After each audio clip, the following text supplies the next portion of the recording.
வணக்கம். மதிமுகம் செய்திகள். இன்றைய முக்கிய நிகழ்வுகளை பார்ப்பதற்கு முன்பாக தலைப்புச் செய்திகளை பார்க்கலாம். நாகை, தஞ்சை வேட்பாளர்களை ஆதரித்து முதலமைச்சர் மு.க.ஸ்டாலின் தேர்தல் பிரச்சாரம். பிரச்சாரத்தின் போது முதலமைச்சருக்கு மக்கள் உற்சாக வரவேற்பு. வேடந்தாங்கல் பறவை போல் அடிக்கடி கூட்டணி மாறுகிறார் அன்புமணி ராமதாஸ். பாமக, பாஜக கூட்டணி குறித்து எடப்பாடி பழனிசாமி கடும் விமர்சனம். டெல்லி மதுபான கொள்கை ஊழல் வழக்கில் தனது கைதுக்கு எதிராக அரவிந்த் கெஜ்ரிவால் மனு. தனக்கு அமலாக்கத்துறை காவல் விதிக்கப்பட்டதற்கு எதிராகவும் வழக்கு. தமிழகத்தில் உள்ள 5 சுங்கச்சாவடிகளில் கட்டணம் உயர்வு. கட்டண உயர்வை திரும்ப பெற எடப்பாடி பழனிசாமி வலியுறுத்தல். விரிவான செய்திகள். மக்களவை தேர்தலை முன்னிட்டு தஞ்சை மற்றும் நாகையில் போட்டியிடும் வேட்பாளர்களை ஆதரித்து முதலமைச்சர் மு.க.ஸ்டாலின் அனல் பறக்கும் தேர்தல் பிரச்சாரத்தில் ஈடுபட்டார். மக்களவை தேர்தலில் போட்டியிடும் திமுக மற்றும் கூட்டணி கட்சி வேட்பாளர்களை ஆதரித்து முதலமைச்சர் மு.க.ஸ்டாலின் நேற்று முன்தினம் திருச்சியில் தேர்தல் பிரச்சாரத்தை தொடங்கினார். அப்போது பெரம்பலூர் தொகுதியில் போட்டியிடும் திமுக வேட்பாளர் அருண் நேரு, திருச்சி தொகுதியில் போட்டியிடும் மதிமுக வேட்பாளர் துரை வைகோ உள்ளிட்டோரை ஆதரித்து வாக்கு சேகரிப்பில் ஈடுபட்டார். அதனைத் தொடர்ந்து தஞ்சை, நாகை தொகுதி வேட்பாளர்களை ஆதரித்து தேர்தல் பிரச்சாரத்தில் ஈடுபட்டார். அதன்படி தஞ்சையில் நேற்று காலை நடைபயணம் மேற்கொண்ட முதலமைச்சர் மு.க.ஸ்டாலின் திமுக வேட்பாளர் முரசொலியை ஆதரித்து வாக்கு சேகரித்தார். அதனைத் தொடர்ந்து தஞ்சையில் நடைபெற்ற பொதுக்கூட்டத்தில் கலந்து கொண்டு வேட்பாளர்களை அறிமுகம் செய்து வைத்து உரையாற்றினார். வேடந்தாங்கல் பறவை மாதிரி அன்புமணி ராமதாஸ் அடிக்கடி கூட்டணி மாறுவதாக பாமக, பாஜக கூட்டணி குறித்து அதிமுக பொதுச் செயலாளர் எடப்பாடி பழனிசாமி கடுமையாக விமர்சித்துள்ளார். சேலத்தில் செய்தியாளர்களை சந்தித்த எடப்பாடி பழனிசாமி கூட்டணியை நம்பி அதிமுக இல்லை என்றும் ஒவ்வொரு தேர்தலிலும் ஒவ்வொரு கட்சியை ஆதரிப்பதுதான் பாமக எனவும் விமர்சித்தார். பாஜகவுக்கு 0 மதிப்பெண் தருவதாக பேசிய ராமதாஸ் இப்போது அங்கேயே கூட்டணி வைத்துள்ளதாக சாடிய அவர் வேடந்தாங்கல் பறவை போல பாமக அடிக்கடி கூட்டணி மாறுவதாக தெரிவித்தார். அவரு வேடந்தாங்கல் பறவை மாதிரி அடிக்கடி கூட்டணி மாத்திட்டு இருக்காரு. வேடந்தாங்கல் பறவை இந்த ஏரியில தண்ணி நிரம்பி இருக்கும்போது வரும், தண்ணி எத்தனா போயிடும், மறுபடியும் தண்ணி வரும்போது வரும். அப்படி ஒவ்வொரு தேர்தலையும் கூட்டணி மாறி மாறி வச்சுட்டு இருக்கிறது பதில் வேண்டிய அவசியம் இல்லை. அது மட்டும் இல்லை, பெரியவர் ராமதாஸ் அவர்கள் ஒரு பேட்டியில் கொடுக்கும்போது பாரதிய ஜனதா கட்சிக்கு எவ்வளவு மார்க் கொடுக்குன்னு சொன்னார். 0 கொடுப்போம்னாரு. அந்த கட்சியில போய் இணைஞ்சு அவருடைய வேட்பாளர் வெற்றி பெற சொல்றாரு. ஒவ்வொரு தேர்தலையும் ஒவ்வொரு கட்சி ஆதரிக்கிற கட்சி தான் பாட்டாளி மக்கள் கட்சி. மதுபான கொள்கை ஊழல் வழக்கில் தனது கைதுக்கு எதிராக டெல்லி உயர்நீதிமன்றத்தில் அரவிந்த் கெஜ்ரிவால் மனு தாக்கல் செய்துள்ளார். டெல்லி மதுபான கொள்கையுடன் தொடர்புடைய பண மோசடி வழக்கில் அரவிந்த் கெஜ்ரிவாலை அமலாக்கத்துறை அதிகாரிகள் கைது செய்தனர். இதனைத் தொடர்ந்து அரவிந்த் கெஜ்ரிவாலுக்கு 28ஆம் தேதி வரை காவலில் எடுத்து விசாரிக்க டெல்லியில் உள்ள ரோஸ் அவென்யூ நீதிமன்றம் அனுமதி அளித்தது. அரவிந்த் கெஜ்ரிவால் கைது செய்யப்பட்டது தொடர்பாக தேர்தல் ஆணையத்தில் இந்திய கூட்டணி கட்சிகள் புகார் அளித்துள்ளன. டெல்லி முதல்வர் அரவிந்த் கெஜ்ரிவாலின் மனைவி சுனிதா கெஜ்ரிவால் வெளியிட்டுள்ள வீடியோவில் இந்தியாவிற்குள்ளும் வெளியேயும் நாட்டை பலவீனப்படுத்தும் பல சக்திகள் உள்ளதாக தெரிவித்துள்ளார். நாம் விழிப்புடன் இருந்து இந்த சக்திகளை அடையாளம் கண்டு அவர்களை தோற்கடிக்க வேண்டும் என கேட்டுக்கொண்ட அவர் கெஜ்ரிவாலை நீண்ட காலம் சிறையில் அடைக்க எந்த சிறையும் இல்லை என தெரிவித்துள்ளார். இந்த நிலையில் கெஜ்ரிவாலின் கைது குறித்து ஜெர்மனி நாட்டின் வெளியுறவுத்துறை அமைச்சக செய்தி தொடர்பாளர் செய்தியாளர்களிடம் பேசினார். அப்போது அரவிந்த் கெஜ்ரிவால் கைது செய்யப்பட்ட விவகாரத்தில் நீதித்துறையின் சுதந்திரம் மற்றும் அடிப்படை ஜனநாயக கோட்பாடுகள் பின்பற்றப்படும் என எதிர்பார்ப்பதாக கருத்து தெரிவித்தனர். இந்நிலையில் இந்தியாவின் உள்நாட்டு விவகாரங்கள் தொடர்பான ஜெர்மனி வெளியுறவுத்துறை அமைச்சகத்தின் கருத்துக்கு இந்திய அரசு கடும் கண்டனம் தெரிவித்துள்ளது. இதற்கிடையே மதுபான கொள்கை ஊழல் வழக்கில் தனது கைதுக்கு எதிராக டெல்லி உயர்நீதிமன்றத்தில் அரவிந்த் கெஜ்ரிவால் மனு தாக்கல் செய்துள்ளார். தேர்தல் முன்னேற்பாடுகள் குறித்து அங்கீகரிக்கப்பட்ட அரசியல் கட்சி தலைவர்களுடன் தமிழ்நாடு தலைமை தேர்தல் அதிகாரி சத்யபிரதா சாஹூ ஆலோசனை மேற்கொண்டார். சென்னை தலைமைச் செயலகத்தில் மாநில தேர்தல் அதிகாரி சத்யபிரதா சாஹூ தலைமையில் அனைத்து கட்சி கூட்டம் நடைபெற்றது. கூட்டத்தில் திமுக சார்பில் அமைப்பு செயலாளர் RS பாரதி, NR இளங்கோ, அதிமுக சார்பில் முன்னாள் அமைச்சர் ஜெயக்குமார், பாஜக சார்பில் மாநில செயலாளர் கராத்தே தியாகராஜன், காங்கிரஸ் சார்பில் SK நவாஸ் ஆகியோர் கலந்து கொண்டனர். இந்த கூட்டத்தில் தேர்தலின் போது அரசியல் கட்சிகள் கடைபிடிக்க வேண்டிய நடைமுறைகள் பற்றி விரிவாக ஆலோசிக்கப்பட்டது. இறுதி வாக்காளர் பட்டியல் மனு தாக்கல் முடிவடைந்த பிறகு அங்கீகரிக்கப்பட்ட கட்சிகளுக்கு வழங்குவது பற்றியும் விவாதிக்கப்பட்டது. பதட்டம் நிறைந்த வாக்குச்சாவடிகளில் அமைதியாக வாக்குப்பதிவு நடைபெற எடுத்துள்ள நடவடிக்கை பற்றியும் அதற்கு ஒத்துழைப்பு வழங்கும்படியும் சத்யபிரதா சாஹூ கேட்டுக் கொண்டார். வந்தே பாரத் மற்றும் மெட்ரோ ரயிலில் உள்ள விளம்பரங்களை தேர்தல் விதிமுறைகளின்படி உடனடியாக நீக்க வேண்டும் என திமுக அமைப்பு செயலாளர் RS பாரதி வலியுறுத்தி உள்ளார். சென்னை தலைமைச் செயலகத்தில் செய்தியாளர்களை சந்தித்த அவர், தேர்தலின் போது வாக்காளர்கள் மற்றும் தேர்தல் பணியாளர்களுக்கு அடிப்படை வசதிகள் செய்து தரப்பட வேண்டும் என கேட்டுக்கொண்டார். வாக்குச்சாவடிகளில் வருகிறவர்களுக்கு வசதி செய்து கொடுக்குறவர்கள் ஷாமியானா போட்டு தரணும். கோடை காலம் ரொம்ப வெயில் அதிகமாக இருக்கும், அதை வசதி செய்து தர வேண்டும். அதே போல் வருகிற ஏற்கனவே இந்த எலெக்ஷன் கமிஷன் இடத்துல நான் சென்ற முறை சொன்னது, குறிப்பாக இந்த பெண் ஊழியர்கள்லாம் வரும்போது அவர்களுக்கு மிகவும் மொபைல் டாய்லெட்ஸ் எல்லாம் எல்லாமே இருக்குது. அந்த டாய்லெட் ஃபெசிலிட்டிஸை சரி பண்ணி கொடுக்கணும்ன்றதை ஏற்கனவே கடந்த கூட்டத்தில் சொல்லியிருக்கோம். பிரதமர் மோடி பூட்டான் பயணத்தை முடித்துக் கொண்டு இந்தியா திரும்பினார். இந்தியாவின் அண்டை நாடுகளில் ஒன்றான பூட்டானுக்கு பிரதமர் மோடி 2 நாட்கள் அரசு முறை சுற்றுப்பயணம் மேற்கொண்டார். பூட்டானில் உள்ள பாரோ சர்வதேச விமான நிலையத்திற்கு சென்ற பிரதமர் மோடியை பூட்டான் பிரதமர் செரிங் டோபே நேரில் சென்று வரவேற்றார். இதனைத் தொடர்ந்து நடந்த விழாவில் பிரதமர் மோடிக்கு பூட்டானின் மிக உயரிய விருதான ஆர்டர் ஆஃப் தி ட்ரக் கயால்போவை மன்னர் ஜிக்மே கேசர் வழங்கி கௌரவித்தார். இந்தியா பூட்டான் இடையேயான உறவுகளின் வளர்ச்சிக்கு பிரதமர் மோடி செய்த சிறந்த பங்களிப்பு மற்றும் பூட்டான் மக்களுக்கு அவர் செய்த சிறப்பான சேவையை பாராட்டி பிரதமர் மோடிக்கு இந்த விருது வழங்கப்பட்டுள்ளது. இந்த விருதை பெறும் முதல் வெளிநாட்டு தலைவர் பிரதமர் மோடி என்பது குறிப்பிடத்தக்கது. அதைத் தொடர்ந்து பூட்டான் நாட்டின் அதிநவீன தாய்சேய் நல மருத்துவமனையை பிரதமர் மோடி திறந்து வைத்தார். இந்நிலையில் பூட்டான் பயணத்தை முடித்துக் கொண்டு பூட்டானின் பரோ விமான நிலையத்தில் இருந்து தனி விமானம் மூலம் பிரதமர் மோடி இந்தியா திரும்பினார். சென்னை மியூசிக் அகாடமியின் சங்கீத கலாநிதி விருதுக்கு தேர்வாகியுள்ள TM கிருஷ்ணாவுக்கு முதலமைச்சர் மு க ஸ்டாலின் வாழ்த்து தெரிவித்துள்ளார். இதுகுறித்து அவர் வெளியிட்டுள்ள எக்ஸ் பதிவில், சிறந்த பாடகர் TM கிருஷ்ணா சென்னை மியூசிக் அகாடமியின் சங்கீத கலாநிதி விருதுக்கு தேர்வாகி இருப்பதற்கு பாராட்டு தெரிவித்து வாழ்த்தியுள்ளார். கிருஷ்ணா கொண்டுள்ள முற்போக்கு அரசியல் நிலைப்பாடுகளினாலும் அவர் எளியோரை பற்றி தொடர்ந்து பேசி வருவதாலும் ஒரு தரப்பார் காழ்ப்புணர்விலும் உள்நோக்கத்துடனும் விமர்சிப்பது வருத்தத்திற்கு உரியதாக உள்ளதாகவும் முதலமைச்சர் குறிப்பிட்டுள்ளார். TM கிருஷ்ணா எனும் கலைஞனின் திறமை எவராலும் மறுதளிக்க முடியாதது என குறிப்பிட்டுள்ள முதலமைச்சர், அரசியலில் மத நம்பிக்கைகளை கலந்தது போல இசையிலும் குறுகிய அரசரை கலக்க வேண்டாம் என கேட்டுக்கொண்டுள்ளார். வீழ்ந்த மானுட பார்வையும் வெறுப்பை விலக்கி சக மனிதரை அரவணைக்கும் பண்புமே இன்றைய தேவை என முதலமைச்சர் தனது எக்ஸ் பதிவில் குறிப்பிட்டுள்ளார். தமிழ்நாட்டில் உள்ள 5 சுங்கச்சாவடிகளின் கட்டண உயர்வை உடனடியாக திரும்ப பெற வேண்டும் என அதிமுக பொதுச் செயலாளர் எடப்பாடி பழனிசாமி வலியுறுத்தியுள்ளார். தமிழ்நாட்டில் உள்ள 5 சுங்கச்சாவடிகளில் ஏப்ரல் 1ஆம் தேதி முதல் கட்டண உயர்வு அமலுக்கு வருவதாக இந்திய தேசிய நெடுஞ்சாலைகள் ஆணையம் அறிவித்துள்ளது. அரியலூர் மாவட்டம் மணக்கிரி, திருச்சி மாவட்டம் கள்ளக்குடி, வேலூர் மாவட்டம் வல்லம் ஆகிய சுங்கச்சாவடிகளில் கட்டணம் உயர்கிறது. மேலும் திருவண்ணாமலை மாவட்டம் இனம் கரியாந்தல், விழுப்புரம் மாவட்டம் தென்னமாதேவி ஆகிய சுங்கச்சாவடிகளில் கட்டணம் உயர்கிறது. இந்த சுங்கச்சாவடிகளில் வரும் ஏப்ரல் 1ஆம் தேதி நள்ளிரவு 12 மணி முதல் சுங்க கட்டண உயர்வு அமலுக்கு வரும் என்று இந்திய தேசிய நெடுஞ்சாலை ஆணையம் அறிவிப்பு வெளியிட்டுள்ளது. மாதாந்திர சுங்கச்சாவடி கட்டணம் 100 முதல் 400 ரூபாய் வரைக்கும், ஒரு முறை பயணம் செய்வதற்கான கட்டணம் மற்றும் ஒரே நாளில் திரும்பி வருவதற்கான கட்டணம் 5 முதல் 20 ரூபாயும் வரை உயர்த்தப்பட்டுள்ளதாக அறிவித்துள்ளது. இந்நிலையில் சுங்கச்சாவடிகளின் கட்டணத்தை தேசிய நெடுஞ்சாலை ஆணையம் உயர்த்தி இருப்பதற்கு எடப்பாடி பழனிசாமி கண்டனம் தெரிவித்துள்ளார். பொதுமக்களின் போக்குவரத்துக்கு பெரும் சுமையாகவும் விலைவாசி உயர்வுக்கு வித்திடும் சுங்கச்சாவடி கட்டண உயர்வை உடனடியாக திரும்ப பெற வேண்டும் என வலியுறுத்தியுள்ளார்.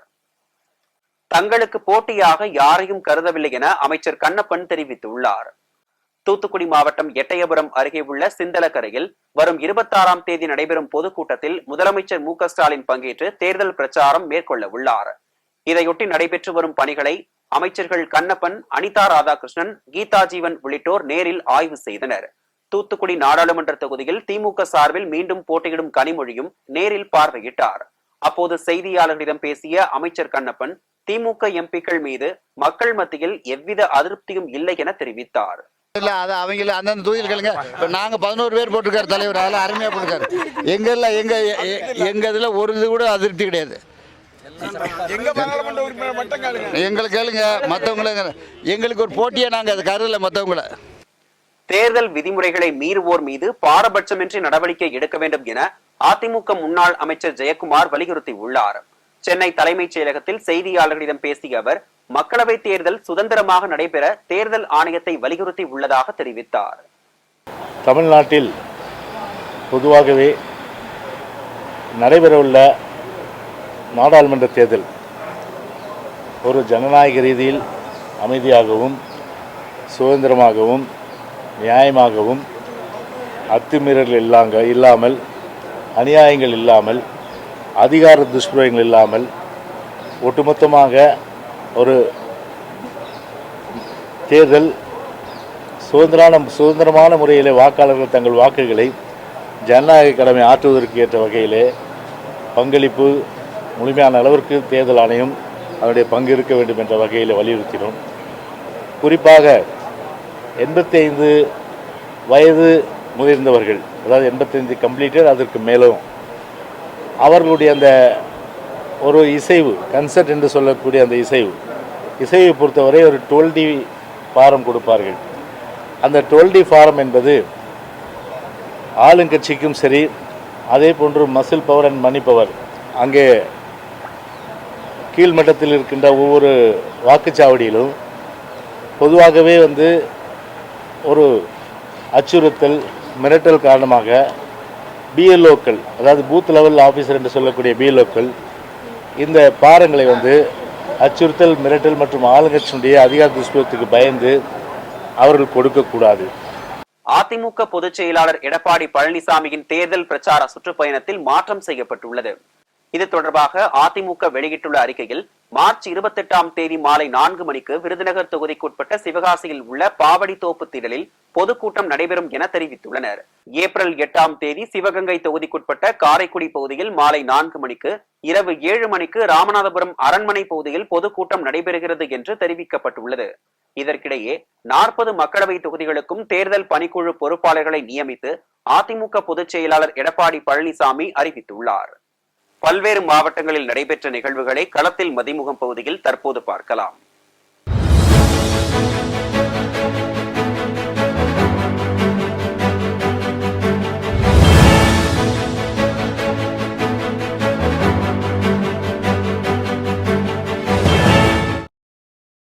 கோவில்பட்டி அருகே உள்ள கழுகுமலை கழுகாசலமூர்த்தி கோயிலில் பங்குனி உத்திர திருவிழா ஆண்டுதோறும் வெகு விமர்சையாக நடத்தப்படும். இந்த ஆண்டுக்கான திருவிழா கடந்த 15ஆம் தேதி கொடியேற்றத்துடன் தொடங்கி தினமும் காலை மாலை நேரங்களில் அலங்கரிக்கப்பட்ட பல்வேறு வாகனங்களில் சுவாமி எழுந்தருளி வீதியுலா நடந்தது. இந்நிலையில் விழாவின் முக்கிய நிகழ்வான தேரோட்டத்தில் திரளான பக்தர்கள் கலந்து கொண்டு தேரை வடம் பிடித்து இழுத்தனர். கரூர் பசுபதீஸ்வரர் கோயிலில் பங்குனி உத்திரத்தை முன்னிட்டு தெய்வ திருமண திருவிழா கோயில் நால்வர் அரங்கில் நடைபெற்றது. கரூர் பசுபதீஸ்வரர் சுவாமி அலங்காரவள்ளி சவுந்தரநாயகி அம்பாள்களுக்கு சிறப்பு அலங்காரம், சிறப்பு பூஜைகள் செய்யப்பட்டு சுவாமி சார்பில் அம்பாள்களுக்கு திருமாங்கல்யம் அணிவிக்கப்பட்டு தீபாராதனை நடைபெற்றது. தொடர்ந்து சுவாமிக்கு மொய் சமர்ப்பணம் நடைபெற்றது. இதில் ஏராளமான பக்தர்கள் கலந்து கொண்டு சுவாமி தரிசனம் செய்தனர். தொடர்ந்து தமிழிசை பாடல்கள், சொற்பொழிவு, பரதநாட்டியம், ஒயிலாட்டம், திருவீதி உலா, வான வேடிக்கை, சிவசக்தி காட்சி உள்ளிட்ட நிகழ்ச்சிகள் நடைபெற்றது. இன்றைக்கு திருக்கல்யாண உற்சவம் கரூர் பசுபதீஸ்வரருக்கும் சவுந்தரநாயகி அம்மனுக்கும் இன்று திருக்கல்யாணம் நடைபெற்று சீரும் சிறப்புமாக நடைபெற்றுள்ளது. திருப்பத்தூர் மாவட்டம் இலக்கிய நாயக்கன்பட்டி கிராமத்தை சேர்ந்த சாமலிங்கம் என்பவரது வீட்டில் புகுந்த மர்ம நபர்கள் சுமார் 10 சவரன் தங்க நகை, 600 கிராம் வெள்ளி பொருட்கள், 5500 ரூபாய் ரொக்க பணத்தை கொள்ளையடித்து சென்றனர். இதுகுறித்து புகாரின் பேரில் காவல்துறையினர் வழக்கு பதிவு செய்து விசாரணை மேற்கொண்டு வருகின்றனர். தருமபுரி சட்டமன்ற தொகுதி தருமபுரி பாராளுமன்ற திமுக வேட்பாளர் அறிமுக கூட்டம் நடைபெற்றது. இக்கூட்டத்தில் வேளாண்மை துறை அமைச்சர் MRK பன்னீர்செல்வம் கலந்து கொண்டு தருமபுரி பாராளுமன்ற திமுக வேட்பாளர் மணி என்பவரை அறிமுகம் செய்து வைத்தார். பின்னர் பேசிய அமைச்சர், திமுக வேட்பாளர் வெற்றி பெற அனைவரும் ஒன்று சேர்ந்து வெற்றி கனியை முதலமைச்சரிடம் வழங்க தொண்டர்கள் பாடுபட வேண்டும் என கேட்டுக் கொண்டார். இக்கூட்டத்தில் மாவட்ட செயலாளர்கள் P. பழனியப்பன், தடங்கம் சுப்பிரமணி உள்ளிட்ட 1000க்கும் மேற்பட்ட கழக நிர்வாகிகள், தொண்டர்கள் கலந்து கொண்டனர். அதேபோல் செங்கல்பட்டு மாவட்டம் மதுராந்தகம் சட்டமன்ற தொகுதியில் காஞ்சிபுரம் திமுக நாடாளுமன்ற உறுப்பினர் G. செல்வம் அவர்கள் அறிமுக கூட்டம் நடைபெற்றது. இதில் சிறப்பு அழைப்பாளராக காஞ்சி தெற்கு மாவட்ட கழக செயலாளர் K. சுந்தர் பங்கேற்று திமுக வேட்பாளரை அறிமுகம் செய்து வைத்து நிர்வாகிகள் இடையே பல்வேறு ஆலோசனைகளை வழங்கினார். மதுரை விமான நிலையம் அருகே பெருங்குடி சந்திப்பு பகுதியில் கடந்த 18ஆம் தேதி தேர்தல் பறக்கும் படையினர் தீவிர வாகன சோதனையில் ஈடுபட்டனர். அப்போது அவ்வழியாக வந்த வாகனத்தை நிறுத்தி சோதனையிட்ட போது உரிய ஆவணமின்றி அந்த வாகனத்தில் 18 கோடி மதிப்பிலான தங்கம் மற்றும் வைர நகைகள் கண்டறியப்பட்டுள்ளது. அதனை பறிமுதல் செய்து மாவட்ட ஆட்சியர் அலுவலகத்தில் பறக்கும் படை அதிகாரிகளிடம் ஒப்படைத்தனர். ஈரோடு மாவட்டம் முழுவதும் இதுவரை 1,49,43,245 ரூபாயை பறக்கும் படையினர் பறிமுதல் செய்துள்ளனர். இதில் 77,18,535 ரூபாய் உரிய ஆவணங்கள் கொண்டு வந்து கொடுத்ததால் சம்பந்தப்பட்டவர்களிடம் பணம் திருப்பி ஒப்படைக்கப்பட்டுள்ளது என அதிகாரிகள் தெரிவித்துள்ளனர். வாக்களிப்பதன் அவசியத்தை உணர்த்தும் வகையில் விழிப்புணர்வு பேரணி நடைபெற்றது. தமிழகம் முழுவதும் முதற்கட்டமாக நாடாளுமன்ற தேர்தல் 2024 100% வாக்களிப்பதன் அவசியத்தை உணர்த்தும் வகையில் மகளிர் சுய உதவி குழுவினர் கலந்து கொண்ட விழிப்புணர்வு பேரணியை தேர்தல் அலுவலர் பவன்குமார் தொடங்கி வைத்தார். மேலும் இந்த பேரணியில் கலந்து கொண்டவர்கள் வாக்களிப்பதன் அவசியம் குறித்த உறுதிமொழியை எடுத்துக் கொண்டனர். அதேபோல் திருப்பத்தூர் மாவட்டம் ஜோலார்பேட்டை அடுத்த ஏலகிரி மலை படகு இல்லத்தில் மாவட்ட ஆட்சியர் தர்பகராஜ் தலைமையில் வாக்களிப்பதன் அவசியம் குறித்த பதாகைகளை ஏந்தி ஊர்வலமாக சென்று துண்டு பிரசுரங்களை வழங்கி விழிப்புணர்வை ஏற்படுத்தினர். இதனை ஏலகிரி மலைவாழ் மக்கள் நடனமாடி வரவேற்றனர். வேலூர் நாடாளுமன்ற தேர்தலில் இந்தியா கூட்டணி சார்பில் போட்டியிடும் வேட்பாளர் அறிமுகம் மற்றும் செயல் வீரர்கள் கூட்டம் நடைபெற்றது. இக்கூட்டத்தில் திமுக பொதுச் செயலாளரும் நீர்வளத்துறை அமைச்சருமான துரைமுருகன் மற்றும் தமிழக நெடுஞ்சாலைத்துறை அமைச்சர் ஏவா வேலு மற்றும் தமிழக நெடுஞ்சாலைத்துறை அமைச்சர் ஏவா வேலு ஆகியோர் சிறப்பு அழைப்பாளர்களாக கலந்து கொண்டு வேலூர் நாடாளுமன்ற தேர்தலில் இந்தியா கூட்டணி சார்பில் போட்டியிடும் வேட்பாளர் கதிர் ஆனந்தை அறிமுகம் செய்து வைத்தனர். ஈரோடு மாவட்டம் கோபிசெட்டிப்பாளையம் அருகே உள்ள அத்தானியில் திமுக கூட்டணி கட்சி வேட்பாளர் அறிமுக கூட்டம் அந்தியூர் சட்டமன்ற உறுப்பினர் வெங்கடாசலம் மாவட்ட செயலாளர் நல்லசிவம் ஆகியோர் முன்னிலையில் நடைபெற்றது. இந்நிகழ்ச்சியில் திருப்பூர் நாடாளுமன்ற தொகுதியில் போட்டியிடும் இந்திய கம்யூனிஸ்ட் கட்சியை சேர்ந்த நாடாளுமன்ற உறுப்பினர் கே சுப்பராயன் வேட்பாளராக அறிவிக்கப்பட்டுள்ளார். மேலும் தேர்தலில் வாக்காளர்களை சந்தித்து எவ்வாறு வாக்கு சேகரிப்பது குறித்த ஆலோசனை கூட்டம் நடைபெற்றது. அதேபோல் நாமக்கல்லில் இந்தியா கூட்டணியின் மக்களவைத் தேர்தலுக்கான தேர்தல் பணிமனையை வனத்துறை அமைச்சர் மதிவேந்தன் குத்துவிளக்கு ஏற்றி திறந்து வைத்தார். இதனைத் தொடர்ந்து கொங்குநாடு மக்கள் தேசிய கட்சியின் சார்பில் வேட்பாளராக மாதேஸ்வரன் தேர்வு செய்யப்பட்டுள்ளார். சென்னை நுங்கம்பாக்கத்தில் உள்ள ஆர்ட் ஹவுஸில் 2 நாட்கள் ஓவிய கண்காட்சி நடைபெற உள்ளது. பூமி அமைப்பிற்கு ஓவிய கலை மூலமாக நிதி திரட்டும் வகையில் குழந்தைகள் வரைந்த ஓவிய கண்காட்சி 2 நாட்கள் நடைபெற உள்ளது. இதுகுறித்து செய்தியாளர்களிடம் பேசிய பூமி அமைப்பின் நிதி திரட்டும் பிரிவை சார்ந்த அஜிதா, பூமி அமைப்பின் சார்பாக பல்வேறு மக்களிடம் நலத்திட்டங்களுக்கு நிதி திரட்டும் வகையில் 3 வயது முதல் 17 வயது வரை இதுவரையிலான குழந்தைகள் வரைந்த ஓவியங்களின் விற்பனை கண்காட்சி 2 நாட்கள் நடைபெற உள்ளதாகவும் இதன் மூலம் கிடைக்கும் வருவாய் முழுவதும் ஏழை எளிய குழந்தைகளின் கல்வி உட்பட பல்வேறு மக்கள் நலன் சார்ந்த பணிகளுக்கு பயன்படுத்த உள்ளதாகவும் கூறினார். 80 வகையான ஓவியங்கள் காட்சிக்கு வைக்கப்பட்டுள்ளதாகவும் எனவே 2 நாட்கள் நடைபெறும் இந்த ஓவிய கண்காட்சி பொதுமக்கள் அனைவரும் கலந்து கொள்ள வேண்டும் எனவும் கூறினார். பூமி என்ஜிஓ ஆல்ரெடி இந்த மாதிரி art fund razors and other art related events பண்ணியிருக்கோம். ஆல்ரெடி ஃபர்ஸ்ட் எடிஷன் நாங்கள் பண்ணியிருக்கோம் சென்னையில் தான், ஆனால் ஸ்மால் ஸ்கேலில். இந்த வாட்டி ஒரு கொலாபரேஷனோட, அதுவும் மெலோ பை பெல்ங்கிற ஒரு பிராண்ட் வந்து கிட்ஸ் ஒரு டேலண்ட்ஸை நர்ச்சர் பண்ணுற மாதிரி ஒரு ஐடியாலஜியில் இருக்கிறதுனால நாங்கள் வந்து அதை ரொம்ப அப்ரிஷியேட் பண்ணி இந்த வாட்டி அவங்களோட கொலாபரேட் பண்ணி இந்த ஆர்ட் ஃபண்ட் ரேசர் பண்ணியிருக்கோம். பூமி இந்த பர்டிகுலர் ஈவெண்ட் பற்றி பார்த்திங்கன்னா இந்த கிட்ஸ் வந்து பூமியோட காஸ்க்காக ஆர்ட் ஒர்க் பண்ணி அண்ட் அதோட சேல்ஸில் வர ப்ராஃபிட்டை பூமி காசுக்கு டொனேட் பண்ணுறாங்க. தமிழகத்தில் ஜாதிவாரி கணக்கெடுப்பை நடத்தாமல் மத்திய அரசும் மாநில அரசும் காலம் தாழ்த்தி வருவதாக பிற்படுத்தப்பட்ட மற்றும் மிகவும் பிற்படுத்தப்பட்டோர் சமுதாயத்தினர் உரிமைக்கான கூட்டமைப்பின் தலைவர் ரத்தின சபாபதி குற்றம் சாட்டியுள்ளார். சென்னையில் செய்தியாளர்களை சந்தித்த அவர் மத்திய அரசு பணிகளில் 27% இடஒதுக்கீட்டை இன்று வரை வழங்காமல் 18% மட்டுமே வழங்கியுள்ளதாக குற்றம் சாட்டினார். மத்திய அரசு பணிகளில் 1950 முதல் 1992 வரை இடஒதுக்கீடே இல்லை. 1992 முதல் இன்று வரை 27% இடஒதுக்கீட்டில் மத்திய அரசு பணிகளில் இதுவரை C&D பிரிவில் 18% மட்டுமே கொடுக்கப்பட்டிருக்கிறது. 9% இன்னும் கொடுக்கலை. அந்த 9% பின்னடை பணியிடங்களாக பேக்லாக் வேக்கன்சியாக ட்ரீட் பண்ணி உடனே அதை ஃபில் பண்ணணும். அதே போல் மத்திய அரசின் நேரடி கட்டுப்பாட்டில் உள்ள IIT, IIM, NIT போன்ற உயர் கல்வி நிலையங்களில் ஸ்டூடெண்ட்ஸாகவும் சரி, ஃபேக்கல்ட்டி மெம்பர்ஸாகவும் சரி ஓபிசி மக்களை 3% குறைவாகவே இருக்கிறார்கள். அவங்கள இன்டர்வியூ பண்ணி இன்டர்வியூ போர்டில் NFS நாட் ஃபவுண்ட் சூட்டபிள் அப்படின்னு போட்டு கழிச்சிடுறாங்க.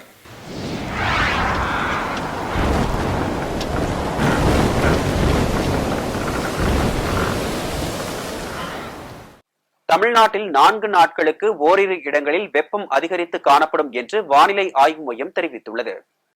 வெப்பநிலை படிப்படியாக 2 முதல் 3 டிகிரி செல்சியஸ் அதிகரிக்கக்கூடும் என்றும், சென்னையில் அதிகபட்ச வெப்பநிலை 34 முதல் 35 டிகிரி செல்சியஸ் வரை இருக்கக்கூடும் எனவும் வானிலை மையம் தெரிவித்துள்ளது.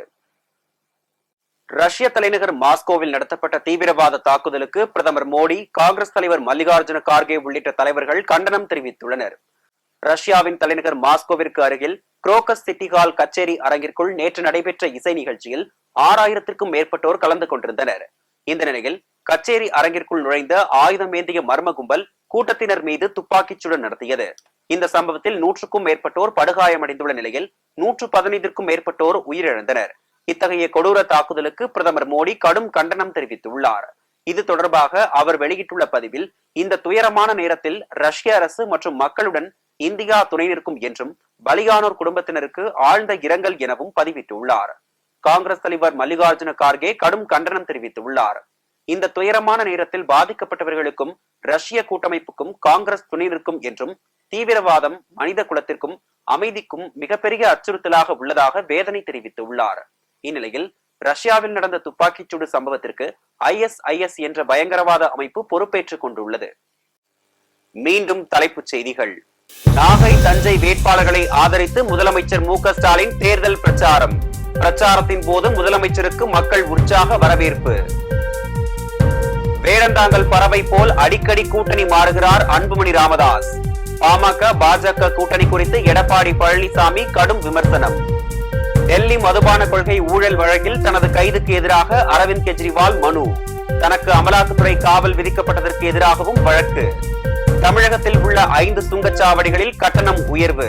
கட்டண உயர்வை திரும்ப பெற எடப்பாடி பழனிசாமி வலியுறுத்தல். இத்துடன் செய்திகள் நிறைவடைந்தன. மீண்டும் செய்திகள் பிற்பகல் 1:30 மணிக்கு. மேலும் செய்திகளை தெரிந்து கொள்ள மதிமுகம் பிரைம் யூடியூப் தளத்தில் இணைந்திருங்கள்.